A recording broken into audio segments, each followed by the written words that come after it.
ประเทศไทยจังหวัดแพร่ FM 91 MHz ให้ความรู้คู่ความสุข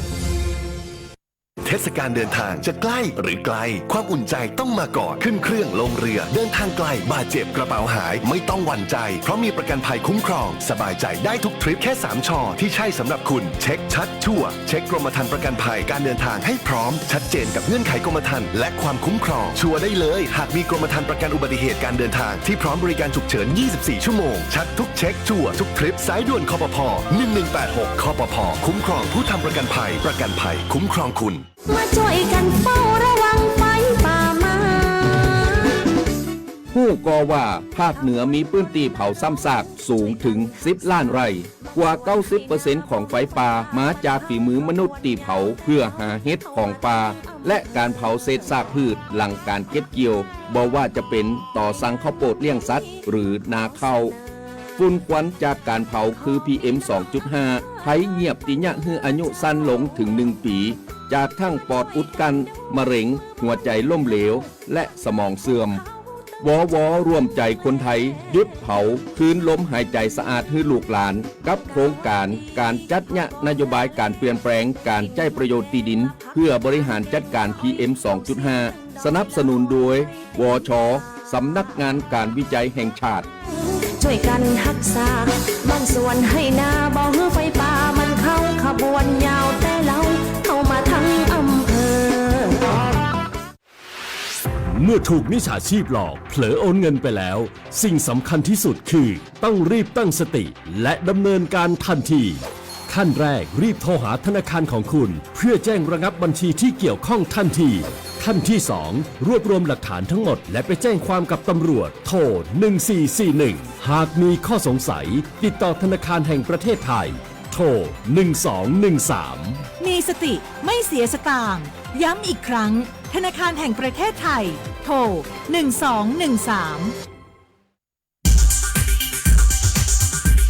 อยากมีทะเบียนรถเลขสวยเสริมภาพลักษณ์เสริมความมั่นใจต้องไม่พลาดสำนักงานขนส่งจังหวัดแพร่ขอเชิญร่วมประมูลทะเบียนรถเลขสวยหมวดอักษรกอไก่นอนหนูกิจการก้าวหน้านำพารุ่งเรือง รายได้จากการประมูลนำเข้ากองทุนเพื่อความปลอดภัยในการใช้รถใช้ถนนสามารถลงทะเบียนได้แล้ววันนี้ผ่านเว็บไซต์ www.ทะเบียนรถ .com หรือที่สำนักงานขนส่งจังหวัดแพร่ Excellent โดยจะปิดการประมูลในวันเสาร์ที่ 28 กุมภาพันธ์ 2569 สอบถามเพิ่มเติมโทรสายด่วน 1584 หรือฝ่ายทะเบียนรถสำนักงานขนส่งจังหวัดแพร่ 063 2483 797 หรือ 054 652 540 ประมูลโปร่งใสได้เลขสวยสมคุณค่าคนแพร่ใช้ป้ายแพร่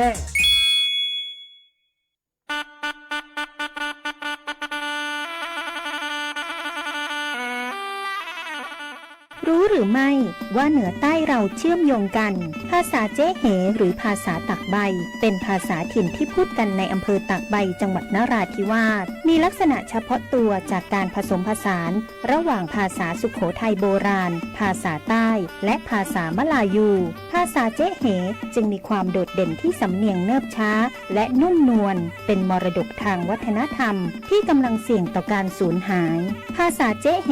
จึงสะท้อนได้ว่าแผ่นดินไทยเหนือใต้เป็นสายสัมพันธ์ที่เชื่อมโยงกันศาสนาภาษาวัฒนธรรมความรักความเข้าใจความสามัคคีและความผูกพันเป็นพื้นฐานสำคัญในการสร้างสันติสุขที่ยั่งยืนสำนักงานประชาสัมพันธ์ที่ 3 กรมประชาสัมพันธ์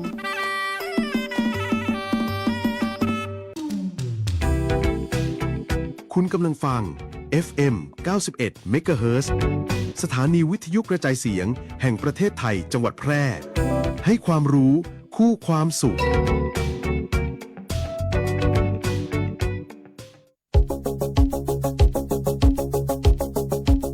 ข่าวสารฉับไวใกล้ตัวบริการทันใจร่วมแรงร่วมใจงานบ้านงานบุญประกวดราคาโปร่งใสและติดตามสภาพอากาศประจำวัน โดยทีมข่าวสวทแพร่ FM 91 เมกะเฮิรตซ์สถานีข่าวดีของประชาชนคนเมืองแพร่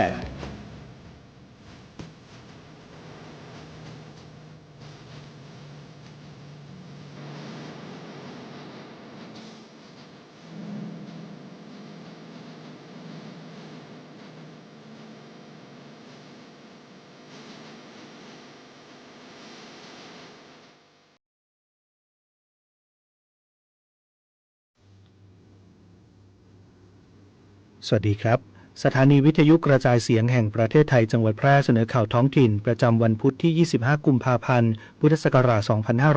2569 โดยมีหัวข้อข่าวดังนี้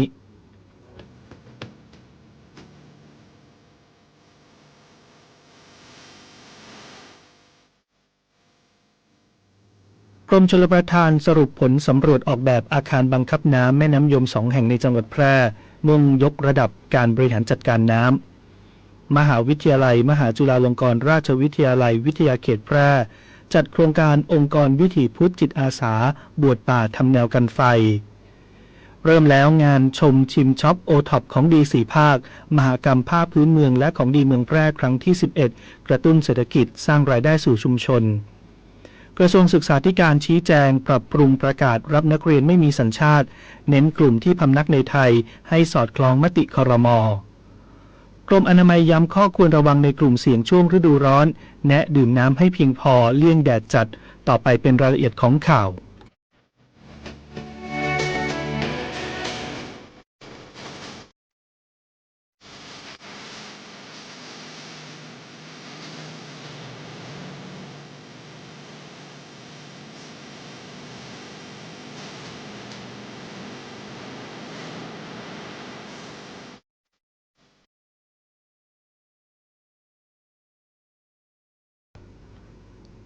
กรมชลประทานสรุปผลสำรวจออกแบบอาคารบังคับน้ำแม่น้ำยม2 แห่งในจังหวัดแพร่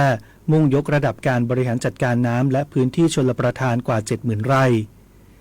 ที่ห้องประชุมโรงแรมอมรรักษ์อำเภอเมืองแพร่จังหวัดแพร่นายคุณากรคชหิรันรองผู้ว่าราชการจังหวัดแพร่เป็นประธานในพิธีเปิดการประชุมปัดฉิมนิเทศโครงการอาคารบังคับน้ำในแม่น้ำยมอาคารบังคับน้ำบ้านหาดอ้อนอำเภอวังชิ้นและอาคารบังคับน้ำบ้านวังน้ำเย็นอำเภอลองโดยมีหัวหน้าส่วนราชการผู้บริหารองค์กรปกครองส่วนท้องถิ่นผู้นำชุมชนและภาคประชาชนเข้าร่วมรับฟังข้อมูลโดยมีการนำเสนอข้อมูลสรุปผลการดำเนินงานสำรวจและออกแบบรายละเอียดของอาคารบังคับน้ำทั้ง2 แห่งได้แก่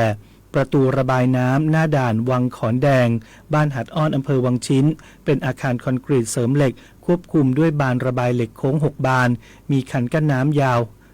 8,400 เมตรครอบคลุมพื้นที่ชลประทาน 32,562 ไร่ในเขตตำบลแม่ปากตำบลแม่เกิงและตำบลวังชิ้นและประตูระบายน้ำพระธาตุแหลมลี่บ้านวังน้ำเย็นอำเภอลองควบคุมด้วยบานระบายเหล็กโค้ง6 บานมีคันกั้นน้ำยาว 5,910 เมตรครอบคลุมพื้นที่ชลประทาน 38,196 ไร่ในเขตตำบลห้วยอ้อตำบลหัวทุ่งตำบลปากกลางตำบลบ่อเหล็กลองและตำบลทุ่งแล้งพร้อมได้เปิดเวทีให้ผู้เข้าร่วมการประชุมแสดงความคิดเห็นและเสนอแนะแนวทางเพิ่มเติมเพื่อมุ่งหวังให้เป็นกลไกสำคัญในการแก้ปัญหาอุทกภัยและภัยแล้งรวมถึงยกระดับคุณภาพชีวิตของราษฎรในลุ่มน้ำยมอย่างยั่งยืน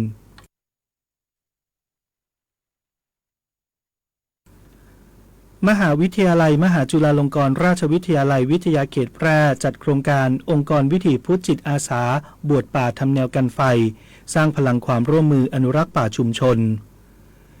ที่วัดพระธาตุดอยกู่แก้วเมฆขวนารามตำบลป่าแมดอำเภอเมืองแพร่จังหวัดแพร่พระครูโคสิทธิ์สังฆพิทักษ์ผู้ช่วยอธิการบดีฝ่ายบริหารวิทยาเขตแพร่ร่วมกับเทศบาลตำบลป่าแมดกำนันผู้ใหญ่บ้านผู้นำชุมชนผู้บริหารคณาจารย์เจ้าหน้าที่และนิสิตมหาวิทยาลัยมหาจุฬาลงกรณราชวิทยาลัยวิทยาเขตแพร่จัดโครงการเสริมสร้างองค์กรวิถีพุทธจิตอาสากิจกรรมจิตอาสาพัฒนาชุมชนวัดท้องถิ่นและสังคมโดยมหาวิทยาลัยมหาจุฬาลงกรณราชวิทยาลัยวิทยาเขตแพร่สาขาวิชาพระพุทธศาสนาร่วมกับสาขาวิชานิติศาสตร์จัดขึ้นเพื่อบูรณาการองค์ความรู้ทางพระพุทธศาสนากับการอนุรักษ์ทรัพยากรธรรมชาติ โดยมีการให้ความรู้ด้านหลักธรรมกับการอนุรักษ์ป่าไม้สร้างจิตสำนึกในการดูแลรักษาป่าชุมชนควบคู่กับการให้ความรู้ด้านกฎหมายเกี่ยวกับป่าชุมชนเพื่อให้ประชาชนมีความเข้าใจในสิทธิหน้าที่และแนวทางบริหารจัดการทรัพยากรอย่างถูกต้องตามกฎหมายโดยกิจกรรมได้ร่วมกันประกอบพิธีบวชป่าและจัดทำแนวกันไฟบริเวณวัดพระธาตุดอยกู่แก้วเมฆวนารามเพื่อป้องกันและลดความเสี่ยงการเกิดไฟป่าสร้างความตระหนักรู้ถึงความสำคัญของทรัพยากรธรรมชาติในพื้นที่นับเป็นการส่งเสริมบทบาทของสถาบันการศึกษาในการพัฒนาชุมชนอย่างยั่งยืนสร้างความร่วมมือระหว่างวัดชุมชนและองค์กรปกครองส่วนท้องถิ่นพร้อมทั้งปลูกฝังจิตอาสาแก่เยาวชนและนิสิตให้ตระหนักถึงความสำคัญของการอนุรักษ์สิ่งแวดล้อมและการอยู่ร่วมกันอย่างสมดุลตามหลักพระพุทธศาสนาเพื่อประโยชน์สุขของสังคมส่วนรวมอย่างยั่งยืน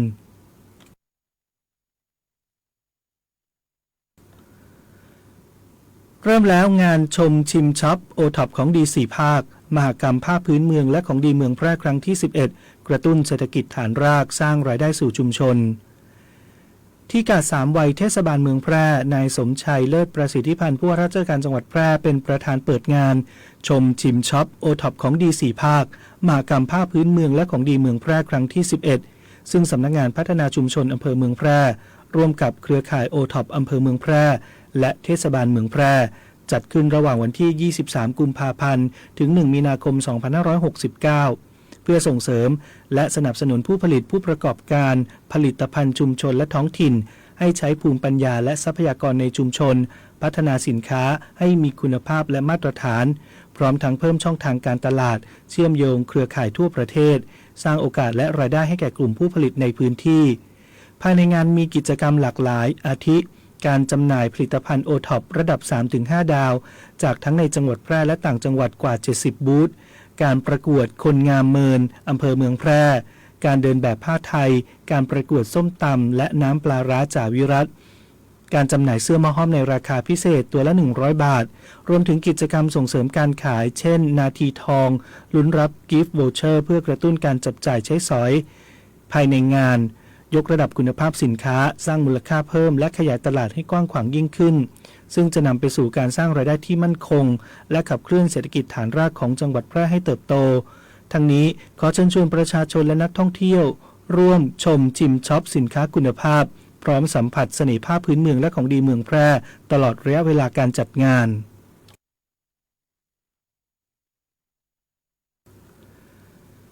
กระทรวงศึกษาธิการชี้แจงปรับปรุงประกาศรับนักเรียนไม่มีสัญชาติเน้นกลุ่มที่พำนักในไทยให้สอดคล้องกับมติคณะรัฐมนตรีปี 2548 และหลักสากลกระทรวงศึกษาธิการได้ออกประกาศฉบับใหม่ปี 2568 เรื่องการรับนักเรียนนักศึกษาที่ไม่มีหลักฐานทะเบียนราษฎร์หรือไม่มีสัญชาติไทยโดยมีการปรับปรุงสาระสำคัญด้วยการตัดข้อความเกี่ยวกับผู้ที่มีภูมิลำเนาอยู่ต่างประเทศออกเพื่อให้สอดคล้องกับมติคณะรัฐมนตรีและเน้นการจัดการศึกษาให้แก่เด็กที่พำนักอยู่ในประเทศไทยโดยในการแก้ไขครั้งนี้ได้ทำการตัดข้อความในส่วนที่เคยระบุถึงกรณีเด็กที่มีภูมิลำเนาอยู่ต่างประเทศหรือเดินทางไปกลับบริเวณชายแดนหรือเป็นบุคคลที่ไม่มีตัวตนออกจากแนวทางปฏิบัติซึ่งการแก้ไขมีวัตถุประสงค์เพื่อให้ประกาศฉบับนี้มีความชัดเจนและสอดคล้องกับมติคณะรัฐมนตรี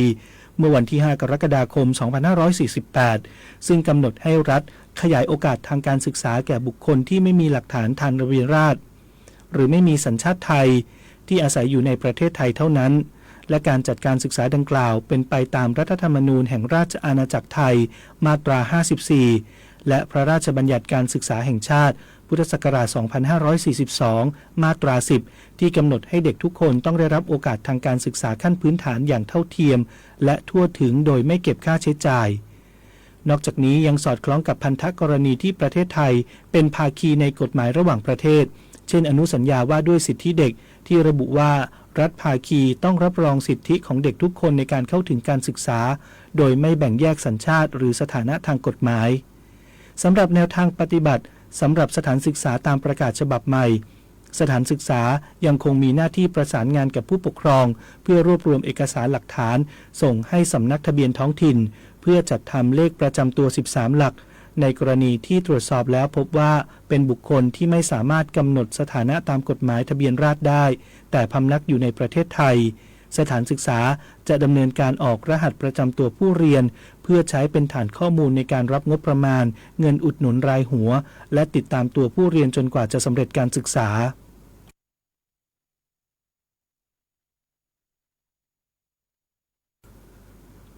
กรมอนามัยย้ำข้อควรระวังในกลุ่มเสี่ยงช่วงฤดูร้อนแนะดื่มน้ำให้เพียงพอเลี่ยงแดดจัดนายแพทย์นเรศฤทธิ์ขัตถศรีมารองอธิบดีกรมอนามัยชี้แจงถึงโรคไข้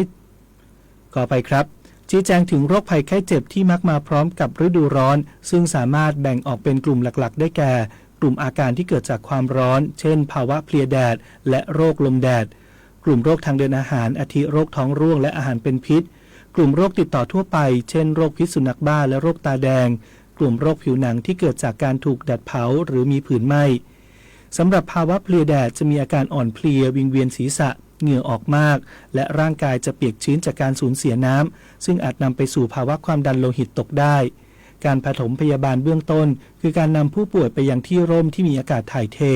คลายเสื้อผ้าออกเช็ดตัวด้วยน้ำอุณหภูมิปกติและให้ดื่มน้ำเย็นหรือน้ำเกลือแร่ส่วนโรคลมแดดถือเป็นภาวะฉุกเฉินที่รุนแรงกว่าโดยผู้ป่วยจะมีอาการตัวร้อนจัดใบหน้าแดงผิวแห้งหรืออาจมีอาการชักและหมดสติได้จำเป็นต้องลดอุณหภูมิร่างกายลงโดยเร็วเช่นการเช็ดตัวด้วยน้ำเย็นประคบเย็นหรือใช้น้ำราดตัว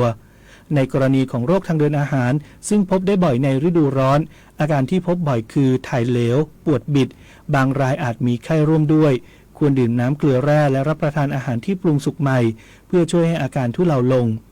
ส่วนโรคพิษสุนัขบ้าหากถูกสัตว์กัดหรือควรทำความสะอาดบาดแผลด้วยน้ำสบู่และน้ำสะอาดไหลผ่านโดยเร็วที่สุดการป้องกันโรคนี้ทำได้โดยการฉีดวัคซีนเท่านั้นนายแพทย์นเรศฤทธิ์ยังได้เน้นย้ำถึงกลุ่มเสี่ยงที่ควรระมัดระวังเป็นพิเศษได้แก่ผู้สูงอายุเด็กเล็กผู้ที่มีโรคประจำตัวผู้ที่ทำงานกลางแจ้งและผู้ที่ดื่มเครื่องดื่มแอลกอฮอล์ในปริมาณมากโดยแนะนำให้บุคคลเหล่านี้ดื่มน้ำอย่างน้อยวันละ 6-8 แก้วหลีกเลี่ยงการอยู่ในที่ที่มีแดดจัดและบริโภคอาหารที่ปรุงสุกใหม่ทันทีหลังปรุงเสร็จเพื่อป้องกันการปนเปื้อนที่อาจเป็นอันตรายต่อร่างกาย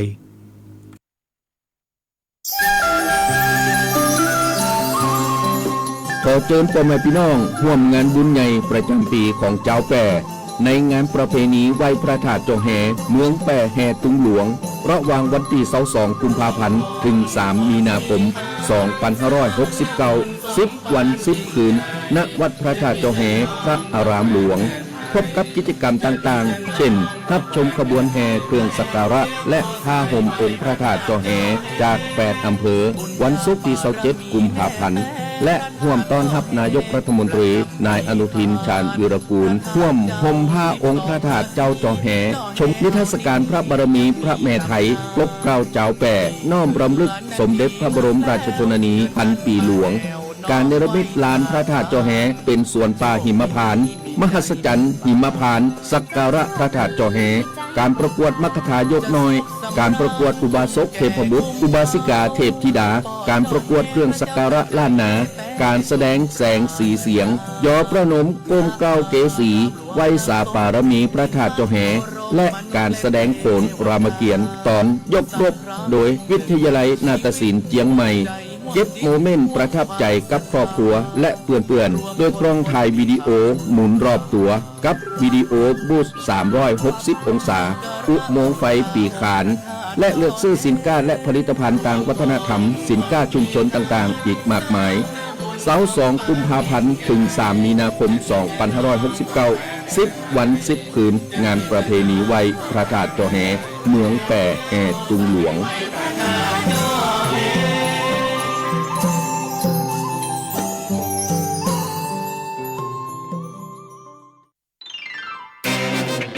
กฎหมายง่ายจังแค่ฟังก็เข้าใจโดยสำนักงานกิจการยุติธรรมตอนวัยรุ่นซิ่งรถว้าววัยรุ่นม.ปลายวัยขบอย่างเราเนี่ยต้องซิ่งรถอย่างนี้ไปโรงเรียนซะแล้วสาวๆชอบตรึมแน่ๆรถแรงดีจริงเว้ยฮ่าฮ่า อ้าวเฮ้ยเลยโค้ง ของลังวัวพังกระจัดกระจายหมกเลี้ยวหมกอัง โอ้ยปะช่วยด้วย เฮ้ยนี่มังไอ้กาเด็กขังบังนี่นาสิ่งก็ทำเข้าของวัวพังหมกหรือจะจับส่งตำรวจซะให้เข็กเลยเนี่ยเฮ้ย สำหรับเด็กอายุ 15 ปีแต่ไม่เกิน 18 ปี หากทำผิดกฎหมายศาลจะเป็นคนพิจารณาลงโทษซึ่งอาจจะลดโทษให้ครึ่งหนึ่งของที่กำหนดไว้หรืออาจจะใช้วิธีว่ากล่าวตักเตือนเด็กหรือผู้ปกครองหรืออาจจะทำทันบนโดยตกลงกันว่าหากทำผิดอีกต้องได้รับโทษรวมไปถึงวิธีการคุมประพฤติที่พ่อแม่ผู้ปกครองต้องพาเด็กไปรายงานตัวกับเจ้าหน้าที่คุมประพฤติหรืออาจจะส่งเด็กไปยังสถานที่ฝึกอบรมเช่นสถานพินิจเด็กและเยาวชนก็ได้แต่ทั้งหมดนี้ขึ้นอยู่กับการพิจารณาของศาลค่ะสำหรับทรัพย์สินต่างๆถ้ามีเสียหายเพราะจากการกระทำของเด็กพ่อแม่ผู้ปกครองก็ต้องรับผิดชอบค่ะหากสงสัยเรื่องกฎหมายหรือได้รับความไม่เป็นธรรมติดต่อสำนักงานยุติธรรมจังหวัดทั่วประเทศหรือโทรสายด่วนยุติธรรม1111กด77นะจะบอกให้ผมคิดว่าลองเสพแล้วมันจะไม่เป็นอะไรแต่ตอนนี้ผมเสียทั้งความไว้ใจและเสียอนาคต ชีวิตอาจพลาดแต่ไม่ควรถูกทิ้งผู้ติดยาเสพติดสามารถเข้ารับการบำบัดรักษาและฟื้นฟูในสถานพยาบาลของรัฐเพื่อเริ่มต้นชีวิตใหม่ได้อีกครั้งพลาดได้รักษาได้ชีวิตไปต่อด้วยความปรารถนาดีจากสำนักงานประชาสัมพันธ์ที่ 3 กรมประชาสัมพันธ์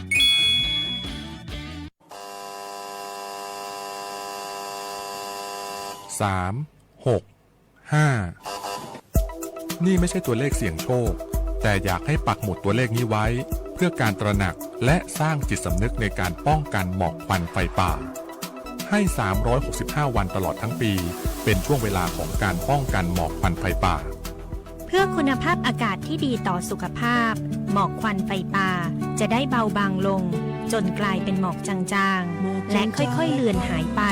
จากประเทศไทยในที่สุดหมอกจะงดงามและทำให้เยือกเย็นแสนจะเย็นติดตามพยากรณ์อากาศประจำวันจากสถานีอุตุนิยมวิทยาแพร่ประจำวันพุธที่ 25 กุมภาพันธ์ 2569 ลักษณะอากาศทั่วไปของประเทศไทยตอนบนมีพายุฤดูร้อนเกิดขึ้นโดยมีลักษณะของพายุฝนฟ้าคะนองลมกระโชกแรง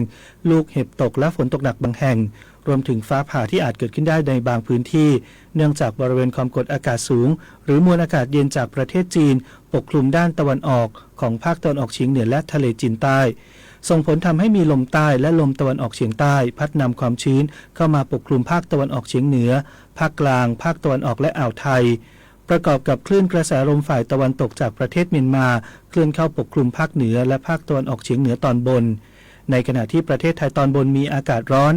ขอให้ประชาชนในบริเวณดังกล่าวระวังอันตรายจากพายุฤดูร้อนโดยหลีกเลี่ยงการอยู่ในที่โล่งแจ้งใต้ต้นไม้ใหญ่สิ่งปลูกสร้างและป้ายโฆษณาที่ไม่แข็งแรงสำหรับเกษตรกรควรเสริมความแข็งแรงให้ไม้ผลและเตรียมการป้องกันความเสียหายที่อาจจะเกิดขึ้นกับผลผลิตทางการเกษตรและสัตว์เลี้ยงไว้ด้วย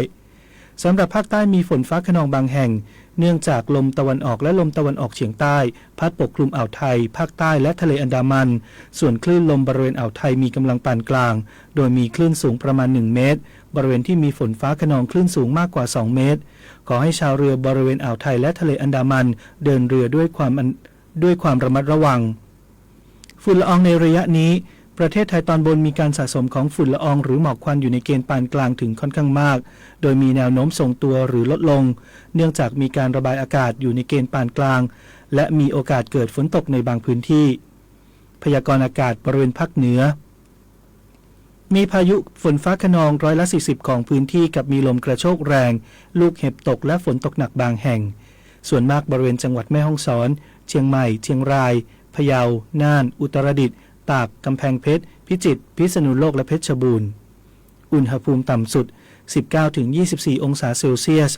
อุณหภูมิสูงสุด 26-36 องศาเซลเซียสลมตะวันตกเฉียงใต้ความเร็ว 10-15 กิโลเมตรต่อชั่วโมงพยากรณ์อากาศบริเวณจังหวัดแพร่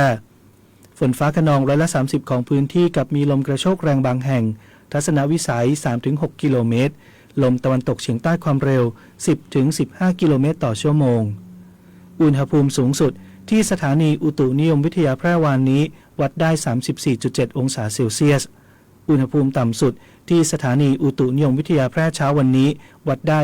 21.9 องศาเซลเซียสคาดว่าอุณหภูมิสูงสุดวันนี้ประมาณ 34 องศาเซลเซียส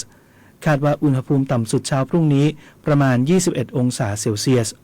ปริมาณน้ำฝนตั้งแต่เวลา 7 นาฬิกาวันนี้จนถึง 7 นาฬิกาของวันนี้วัดได้ 16.9 มิลลิเมตรวันนี้ดวงอาทิตย์ตกเวลา 18 นาฬิกา 24 นาทีวันพรุ่งนี้ดวงอาทิตย์ขึ้นเวลา 6 นาฬิกา 40 นาที